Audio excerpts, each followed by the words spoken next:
While qualifying for the Japanese Grand Prix was pretty spectacular, with the top three separated by less than half a tenth of a second, the race itself was, let's be honest, pretty forgettable. There has been criticism from drivers and fans alike for there being no overtakes and excitement. But why was that the case? Let's get stuck into it in this week's GPFans Special. There are plenty of legendary F1 circuits that are still on the calendar, but there are some where you know going in that it won't be a spectacle on Sunday. Monaco is the prime example of this, but if the weather is stable, Monza, Imola, Zandvoort or Spa-Francorchamps are tracks where we don't see too many good overtakes these days. A big part of this is how big modern cars are, but there are some other factors at play too, where the teams carry more responsibility. The biggest problem is the size of a modern F1 car as well as the weight. Current cars have to weigh at least 800 kilograms, and in terms of size, they are the biggest in F1 history. Tracks have not gotten wider over the years, however, meaning there is simply less space for cars to go side to side. Next year, though, F1 cars will shrink pretty significantly. If we have a look at the race at Suzuka specifically, we first have to conclude Pirelli have been too conservative with their tire selection.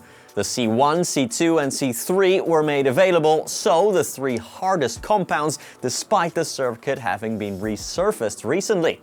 Tire degradation was basically non-existent during the race, making a one-stop strategy very easy without doing any tire management. George Russell was vocal about this, criticizing Pirelli for not bringing softer compounds, not just in Japan, but in China as well. Minimal tire deg means everyone can just push flat out the whole race and no overtakes can be performed. Pirelli's conservative tire selection certainly didn't help, but it's not the sole cause for the overtaking problem. The reality is F1 has outgrown quite a few circuits, particularly the more traditional ones. Max Verstappen's pole time was a 1:26.9 on Saturday. In the time people lapped around in the 1-minute 40s, medium-speed corners were ideal for overtakes, but not anymore. The start-finish straight is too short for overtakes, as we saw with Oscar Piastri struggling to pass teammate Lando Norris. Besides, current F1 cars don't need to brake into turn 1 at Suzuka. The only other overtaking opportunity is into the final chicane, but drivers struggle to close up enough to pass there too. McLaren team principal Andrea Stella stated a car needed to be 7 or 8 tenths quicker a lap to actually overtake around Suzuka. Arguably, the biggest reason we don't see many overtakes anymore is the return of the dreaded dirty air. Teams obviously try to optimize their cars aerodynamically with all kinds of tiny flaps and wings, but also with their floor.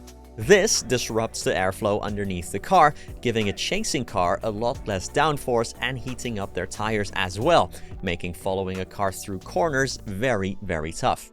We saw at Suzuka that drivers could close a gap to about 1.5 seconds, but getting closer than that was near impossible.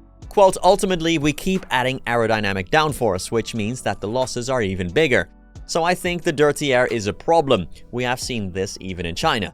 Possibly, this is one of the reasons why the 2026 regulations may introduce some reset from this point of view, because I think even if this generation of cars was conceived to actually improve following, that was what we were talking about in 2022, there's been so much aerodynamic development now. Again, the cars have become so much more of an aerodynamic machine that as soon as you follow, you lose the performance. These were the words from Andrea Stella to motorsport.com. The top 6 finished the Japanese Grand Prix exactly how they lined up on the grid, pointing to the fact that this championship could be decided on Saturdays. Ferrari team principal Fred Vasseur too talks about this year being a quote, quali world championship. Fernando Alonso doesn't see it that way, however. He can't remember there being a race at Suzuka where there were a lot of overtakes. Motorsport.com quoted him saying the following: "It seems like we repeat always on Thursday how great Suzuka is, how great Monaco is, the glamour, the spectacular weekend. And then on Sunday we wake up and we say Monaco's boring. What can we do to the track? Suzuka is boring. This is Formula 1. And Suzuka is great because Saturday is incredibly high adrenaline." The words of the two-time champion. So it seems the drivers will struggle this year to overtake their rivals. That brings us to the end of this week's GPFans Special. We hope you've picked up a thing or two and hopefully see you in the next one. Thank you so much for watching.